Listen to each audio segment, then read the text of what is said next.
عبادت کرتا تھا، لیکن ابراہیم علیہ السلام نے باپ کو بڑے اچھے انداز میں، بڑے اخلاق کے ساتھ توحید آئی۔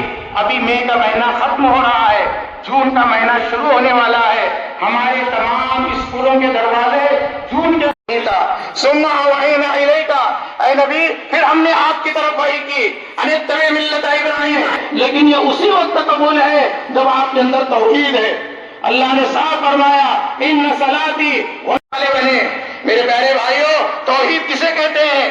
آج اکثر مسلمانوں کو نہیں معلوم۔ توحید اللہ کو ایک جاننا، اللہ کو ایک ماننا ہے۔ میرے پیارے بھائیوں، آج اس عید قربان کے موقع پر ہم اب جا کر کے اپنے جانوروں کو ذبح کریں گے اللہ کے فرما بردار میں۔ آج میرے پیارے بھائیوں، ہمارے لیے ابراہیم علیہ السلام کے محترم بزرگوں، میں بتانا چاہتا ہوں کہ حضرت ابراہیم علیہ السلام کو